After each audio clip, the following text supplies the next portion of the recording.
Hi everyone, my name is Kagiso, born and bred in the dusty streets of Vosloorus. I am an educator and a sports coordinator. I studied sports development as a degree in the beginning, and later on continued to do my honors degree in sports management, and later on I did a teaching degree. What I love about what I do is I took two most important things in my life, which was education and sport, and I merged the two. And for me, it has worked out to be such a beautiful adventure and a beautiful process to get to where I am today. As we speak, I am a director of sports because there's so many ways you can grow in sport beyond just coaching and beyond just management.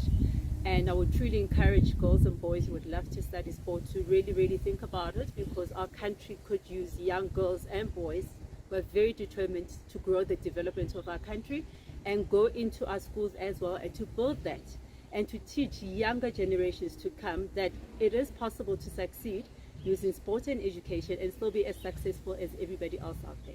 So how I got to this point, I was a netball player in university. I got a bursary actually after matric. I had made the provincial teams over a period of 4 years, and I worked hard. I was fortunate to have a coach who actually invested their time in me to encourage me to continue with my sport. And they actually informed me about universities that gave scholarships for students who actually excelled in sport. So in my university year, I continued playing. I had represented the University of the Free State by then and Free State Province at that moment. Later on, after that, Central Gauteng managed to actually recruit me from the Free State, and that's how I moved back to Johannesburg. How I put this together with my job was, over the years when you study sport, you're actually expected to do coaching courses. So when I was doing my coaching courses, I actually realized I could make money out of this. I learned a lot that in Johannesburg, a lot of the schools had a shortage of qualified coaches. Therefore, I got my accreditation in netball, swimming, athletics and hockey, and basketball and squash. And I ended up making extra money on the side, obviously using sport and still studying at that moment in time.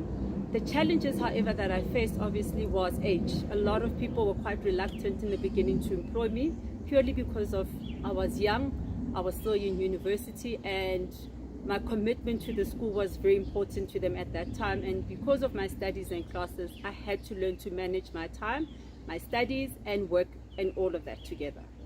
What I love about this industry is that I watch a lot of young teachers who come into the sports sector and want to be teachers in sport or sport coordinators, and we actually get to teach them. Because a lot changes around us and sport evolves every time, it has been beautiful to see that a lot of young black teachers are actually taking interest and initiative in learning in sports.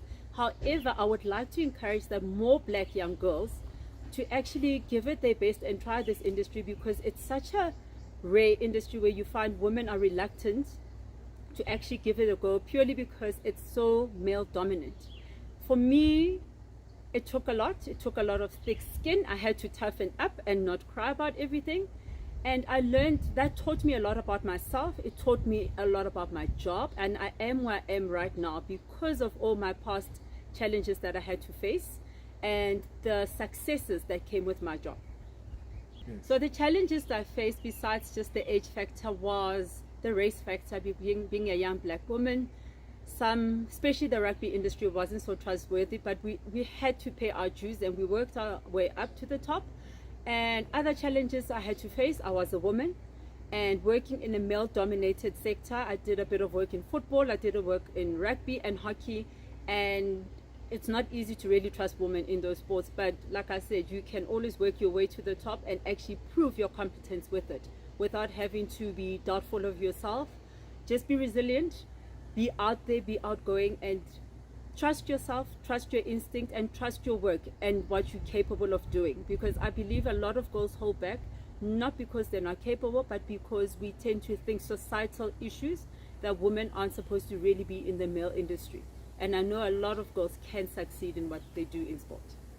To everybody watching who would love to study sport or teaching, there are so many things you can branch out to in sport. You can study sports psychology, which psychologists are very important, especially when you need to motivate players or help players recover from injuries. Some players really struggle with that comeback. There is the coaching factor of it, where you can actually just be a coach and not worry about the fitness, because then you can branch out into your biokinetics and sports science, where you focus on conditioning and rehabilitation. Or you can go into sports development, which is what I did, and you look into building the structures of sport in our country.